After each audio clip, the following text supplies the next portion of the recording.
Welcome to Improv Separately Together. I'm your host, Philip Whiting, and today a guest who's in Oklahoma now for some reason. Oh, he'll tell you why. His name, Benji! Yay! Hey! Hey, Benji. Hi, everybody. Thanks for coming on the show today. Oh, thank you. Thank you for inviting me. I really appreciate you reaching out. I was going through my list of people I know, and I go, I need Benji. And here you are. That's what I get that a lot. So, why don't you tell the audience a little bit about yourself, and then I'll just shut up.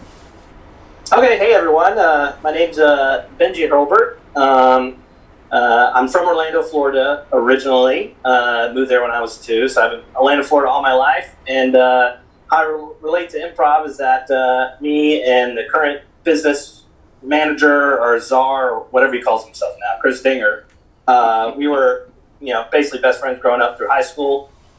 We went through SAC. We found out about SAC. We took all the classes and bada bing, bada boom, worked our way up there. And I was performing there for a while till I went off to college. And after college, I joined the Air Force, became a pilot in the Air Force, been traveling around, and now I'm currently stationed in beautiful Altus, Oklahoma, which is a very remote location in southwest Oklahoma. And I've been here for about a year now. If you have actually heard of that city, say something in the comments. Because I've never heard of it. Zero. Unless they're in the Air Force, you're probably not going to have ever heard of it. It makes sense. All right, so again, thank you for coming on the show. I know I've already said that, but we're going to say it again. What I'm doing with the show is I'm catching up with people that I know. Some people I don't even know. I'm meeting them for the first time, which has been amazing, and seeing how they're doing through the whole virus and things going on in the world. So, I just want you to answer a few questions, and then Sure. I hear you brought a friend with you. Yeah, sure. I probably did. We'll interview them if they show up. Okay, sounds great. All right, so let's go ahead and jump right into it. With the whole virus going on, what changed in your normal day-to-day?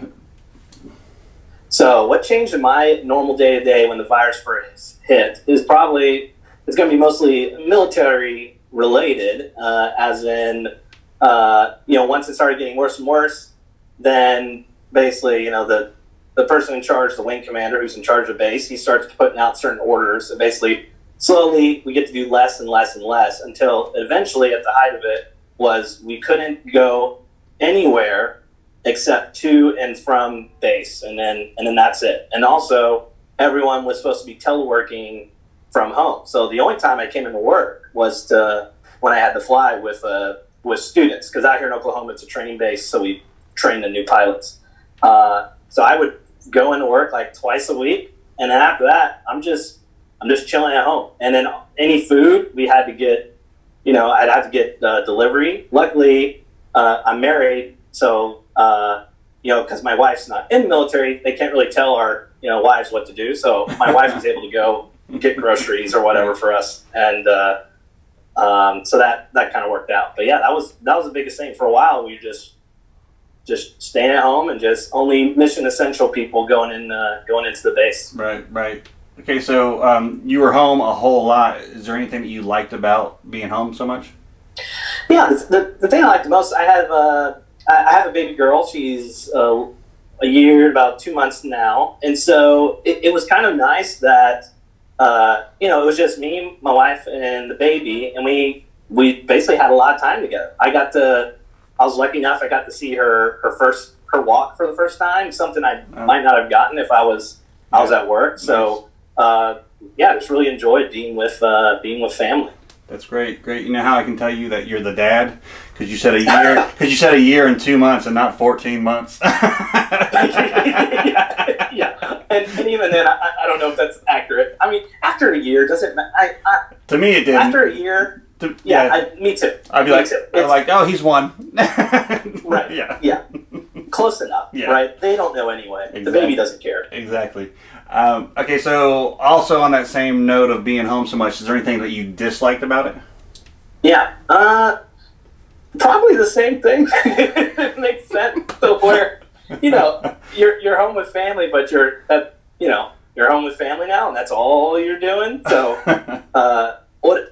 going to work every now and then is a nice little break, right? Mm-hmm. To get away. So it was probably a double-edged sword there. But for me, the positives well exceeded the negatives. But I'd say the negative thing would just be, friends at work, not being able to see them and hang out with them, or and then just kind of being stuck at home. It kind of felt like house arrest, or like a deployment, to where it's like a Groundhog Day effect. Same thing every single day. Exactly. That was probably the minor downside, I'd say. Right. So when I post this, should I not tag your name so your wife doesn't see it? Yeah, probably a good idea. No, you know what's the best part? Was my wife. I love her. Light of my life. I love her so much. Perfect. Love you, sweetie. Perfect. Okay, so with everything, what is there a certain thing that you missed more than anything during that time, or even right now still? The biggest thing I miss is being able to travel. Because even now in the military, we're still restricted on where we can go. They're slowly starting to open things up, right? So right now, now we're, at least from my base, and every base is different. My base, we're limited to about 150 miles of travel. So the farthest I could go is Oklahoma City, and that's about it. But they haven't opened leave up yet to travel outside that radius. So I'm not able to go home to Florida. Right. Both of our families are from Florida. So it would be nice to be able to visit to Orlando, because we have, the grandparents there who can help watch the baby. So me and my wife can have some time together, built-in babysitters and all that stuff. So that's the biggest. And then just traveling in general, being in the same space for a long period of time, it does start to wear on you. Right. So should I not tag you because the parents and grandparents are going to see this? Yeah. You know what? Just don't tag anyone. Really, don't even post it. Just kidding. You're getting tagged. It's getting posted. I'm going to post it in 6 different pages. Great. Perfect. Okay, so the last question is going to be: things are opening up a lot more. What do you personally feel is the safest thing for you guys to go do?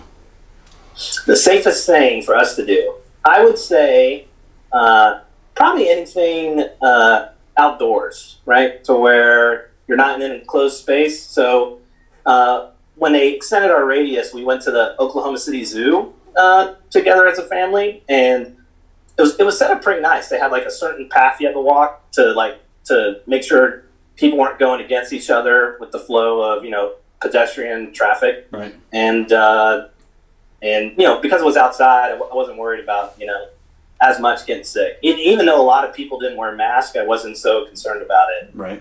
And there's also a lot of hiking out here. I do feel like, at least what I've noticed in Oklahoma, each state is probably different depending on how much they're impacted by it, is that, especially with Memorial Day, I think July 4th coming up, people are just getting, whether it's still around or not, I feel like a lot of America is over it. And yeah. So when I go out, really not a lot of people are wearing masks, and now people are just kind of getting back to normal, and they're starting to treat it like, well, if I get sick, whatever. So we're in this dangerous phase here to where I think in the winter is going to determine what's going to happen with this. If it comes back in a serious way in the winter, I think we're in trouble. But if it fizzles out, then we'll be good. Time will tell, basically. Well, I'm glad to hear that Oklahoma is just as bad as South Carolina.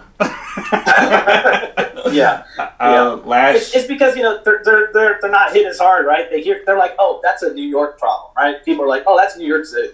We're fine here in the country. Well, that's not how diseases work. But like last week, I went to go pick up food at a restaurant, and I watching people come in and out, and I have a mask on, but no one else did. Not even the employees. I was like, okay, that's how it's going to be around here. And then now, if you turn on the news, even national news, Greenville, South Carolina is a hot spot. I'm like, Wonder why. Yeah. Right. Yeah. Exactly. Okay, so Yeah. that's all questions I have for you, and I don't, Okay. I don't need to talk to you anymore until the very end. But I would like to meet your friend that you brought. So I'll go ahead and do another introduction for them, and we'll meet them. Okay. All right. Sounds great. Who's Benji gonna bring? I have no idea if he's back. Hey! Welcome to the show. Hello. Hello. Hi. Hi. How are you? How are you doing? I'm good. My name's Philip. Who are you? My name is Chester. Chester. Nice to meet you. Chester. Nice to meet you, Chester. Nice to meet you. Did Benji explain to you what was going on today? He did a little bit. Now I don't get out much because I'm normally tending to my bees. I'm a beekeeper by trade, and he told me he was going to ask me some questions, and then this gets posted. You know, I don't really do a lot with the internet either, so I guess it goes out, and then everyone sees it. Yeah, so something like that. Yes. Okay, but so you are aware of what goes on in the world, though, right?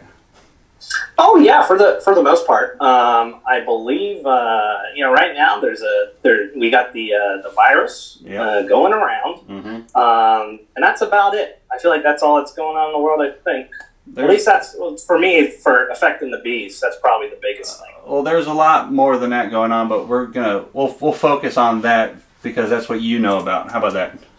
Okay, great. Perfect. I'm sure everything else is just fine. Oh yeah, perfect. Okay, so with the whole virus going wrong, what's changed in your normal day-to-day process taking care of the bees?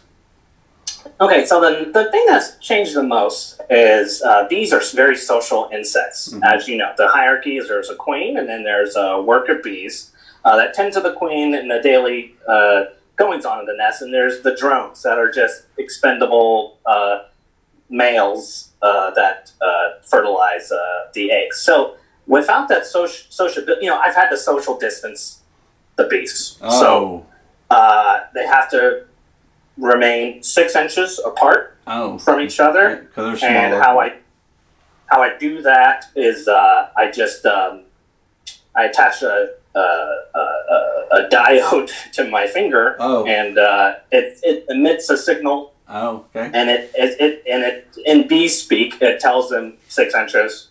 It's kind of like a drone in their head. Yeah. Bee pun, drone. Anyway, so with that social distancing, it's really hard for them to tend to the nest. And also, I have to make little masks for them. Oh. And then they're, the proboscis philomesis that they have on their mouths. It's very hard to keep that on. So again, I have a little diode, and I shock them, and they don't like it, but they'll forget. Nice. Okay, so you already said you're home a lot anyway. What do you like about that? What do you like about it? What I like about being home, my home is my colony. You know what I mean? I feel like I'm the queen of my home, the person in charge. Everything's orderly and where I want it, and I have different people doing different tasks when I tell them to. I see myself as the queen, and then my kids are my worker bees, and I get them to do chores around the house. What I use is a little diode. I attach. They have a halo around their heads. And if they get out of line, I just give them a little snap, and they keep working. Nice. I mean, it's FDA approved, so we don't worry about it. So essentially, you brought your work into your home. Oh yeah. I think work and life they intermingle. Yes. So, I mean, work is life, right? Exactly. I mean, from a bee's standpoint, all they do is work. They work and they die. Oh, yeah. I like to feel like I'm the same way. Oh, okay, I get it. Is there anything you dislike about being home all the time? Is there anything that you rather be doing? The only thing I'd rather be doing is probably beekeeping. So being out tending to the bees in the hive, which isn't that far away. It's in my backyard, so I just have to leave the house a little bit. And even then, I get, like just that little bit. I wish I could bring them inside with me. Right. The bees, and have them be part of my family. In some ways, they're easier to deal with. But I can't do that because one of my kids is allergic. We've had a couple scary episodes there. Oh, which I won't get into. He's fine now. Oh, as long as he's fine, we're good with that. Yeah. So I'm just gonna go out on a limb because my next question would be, what are you missing? And I'm gonna say, basically, when you're home, you're missing working. Yes. Mm-hmm. Okay. I do. And when I'm working, I'm missing home. Okay, so whatever you're doing, you miss the other. Whatever I'm doing, I tend to miss the other thing. I have a very didactic personality. Just two, either this or this or this. It's like an on-off switch. Okay. Which is what I do with the bees. I use a little diode on my finger. I tell them, do this or don't do this. Oh, nice. And I apply that to my life. When it comes to decisions, what I do is I say, should I do this or not do this? And there you go. It's good. Okay, so things opened up. You're allowed to go out and do certain things. If you were to leave the house, where would you want to go? Oh, well, of course. Where I would want to go is probably the hardware store or the Home Depot, because I'm thinking about building a giant biome around my backyard in order to protect the bees. I don't know. This kind of got lost in the media. Okay, with the media bias, but there are murder hornets. Oh yeah. I don't know if you've heard about this. Yes, I did. They are disgusting, horrible, murderous creatures that go into beehives and they kill everything. They're called. I think they're from Japan, and I should probably know more about this as a beekeeper, but I never had to because they're not here. But now they're here, right? And I need to protect my bees. I've heard up in Washington, it's a mess. The murder hornets are everywhere. Oh wow! And they're coming. I wish our politicians would pay a little more attention. I mean, I remember hearing about them for like a week, and then nothing else. And then that's it. Yeah, I mean, yeah. And at first, I didn't understand because it showed that one guy who's on television having one bite him, and how it was the most painful bite he'd ever had. So I'm my gosh. So in my mind, I'm like, are they going to attack us? And then I finally see a story, and it showed one on a beehive and what it does, and I was like, whoa, that's not cool. It's a massacre. Yeah. It's like I can't even think. Like what's the Custer's Last Stand? That's it. That's the thing I could think of. Just totally wiped out. Those poor beasts. Right. Well, that is all the questions I have for you. Is there anybody you would like to give a shout out to, say hello to out in the world while I got you? Sure. I like to give a shout out to first. Well, I'll just use this.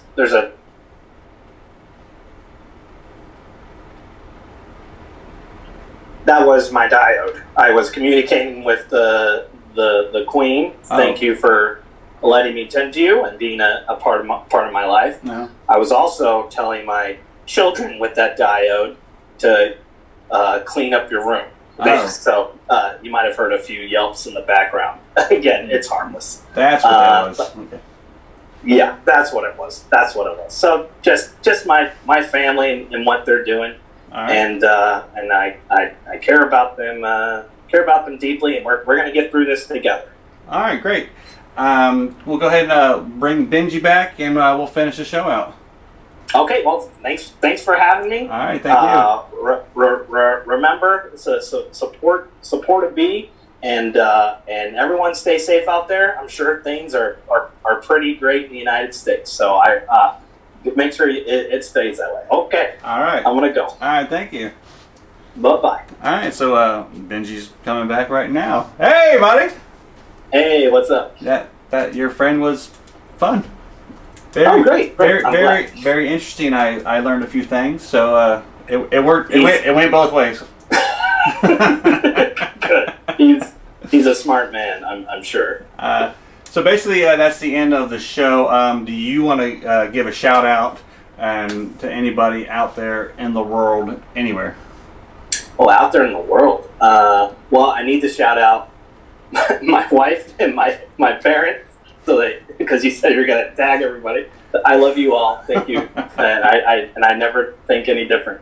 Other than that, I guess I'll shout out. I have nothing to promote. I can always promote the SAC Comedy Lab, Improv in Orlando, Florida. They do a lot. Orlando's slowly opening up, so I don't know what the status is with the shows I think I heard they're doing 1 or 2 a night, but like 2-person shows or something with like 2-person. We can't cross the line. You guys say I don't know. If anything, go to sac.com, check them out. Please go to a show. If anything, it's going to be really interesting when they as they try to figure out this new normal. Definitely. And it will probably make for some pretty funny situations, I'd imagine. So right. Check out their website and support them. All right, that's all you got. That's all I got, man. Thanks again for having me on the show. I appreciate it. Don't hang up. I'm going to be right back. All right, guys, okay. That is the show for this week. Thanks again for watching. Remember, if you're out there and you're in the grocery stores or anywhere like that, the gas station, people that are working through the whole time, just say thank you to those people because they deserve it. Remember, to all the healthcare workers, give them a shout out. So, because they're fighting this thing head on. And remember, do not show hate, just spread some love, and we'll see you again next week. All right, peace.